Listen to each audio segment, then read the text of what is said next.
दोस्तों, कनाडा की जो इमिग्रेशन पॉलिसी है वो दुनिया भर में इसीलिए जानी जाती है क्योंकि वो बहुत ज़्यादा आसान है और बहुत फ्लेक्सिबल है। लेकिन पिछले कुछ सालों से जो हालात वहाँ बन रहे हैं उसकी वजह से जो इंटरनेशनल स्टूडेंट्स हैं और जो लोग वर्क परमिट लेकर वहाँ जाते हैं उनके लिए कई तरह की समस्याएं खड़ी हो रही हैं। वहाँ महंगाई काफ़ी बढ़ गई है, घरों की कीमतों में इजाफा हो गया है और साथ ही नौकरियों की भी कमी हो गई है। वैसे तो विदेशी छात्रों का यानी कि जो इंटरनेशनल स्टूडेंट्स हैं उनका कनाडा से मोह भंग हो ही रहा है, लेकिन कनाडा अब खुद ही विदेशी छात्रों को और वर्क परमिट पर आने वाले लोगों पर पाबंदी लगाने की तैयारी कर रही है। अब आप सोच रहे होंगे कि मैं क्या कहना चाहती हूँ, तो मैं आपको इस वीडियो के जरिए सारी बातें डिटेल में समझा दूंगी। दरअसल कनाडा में चुनाव होने वाले हैं और वहाँ के जो विपक्षी नेता हैं पीए पोइलेव्रा, उन्होंने कई सारी बातें कही हैं। उन्होंने ये बता दिया है कि जब वो चुनाव जीत जाएंगे तो वो कनाडा की इमिग्रेशन प्रोसेस में उसकी जो पॉलिसी है उसमें क्या कुछ बदलाव करेंगे। तो चलिए आपको सारी चीजें बहुत आसान भाषा में डिटेल में समझा देते हैं। नमस्कार, मैं हूं नेहा उपाध्याय आपके साथ।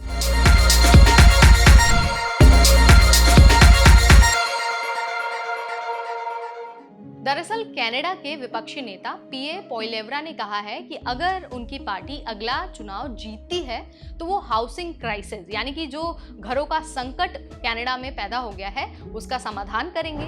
उन्होंने कहा है कि इस संकट से निपटने के लिए देश के इमिग्रेशन सिस्टम में कुछ जरूरी बदलाव करने पड़ेंगे। उन्होंने बताया कि कनाडा में जितनी संख्या में घर बन रहे हैं और जिस रफ्तार से आबादी बढ़ रही है उस रफ्तार से घर बिल्कुल नहीं बन रहे हैं। उन्होंने ये मेंशन किया कि घर बनाने की तुलना में तेजी से जनसंख्या को बढ़ने नहीं दिया जा सकता।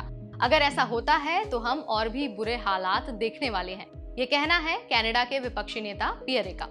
इसके अलावा पीए पोइलेव्रा ने यह भी इशारा किया है कि उनकी सरकार इंटरनेशनल स्टूडेंट प्रोग्राम को वापस लेगी, जिसकी वजह से हालात बेकाबू हुए हैं। ध्यान देने वाली बात यहाँ पर यह है कि अगर इंटरनेशनल स्टूडेंट प्रोग्राम वापस लिया जाता है तो इसका असर इंडियन स्टूडेंट्स पर भी पड़ेगा।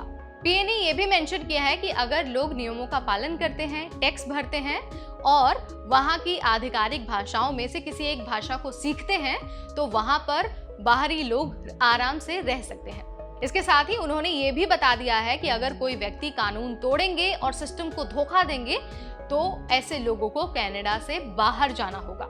सो ये कुछ ऐसी चीजें हैं जो कनाडा के विपक्षी नेता पीए पोइलेव्रा ने कही हैं और ये बताया है कि अगर वो चुनाव जीतते हैं तो इस तरह के बदलाव वो कनाडा में करेंगे। आप इसके बारे में क्या सोचते हैं, आप मुझे कमेंट के जरिए बता सकते हैं। ऐसी और वीडियोस हम आपके लिए लाते रहेंगे सिर्फ और सिर्फ एनबीटी टेक एड पर।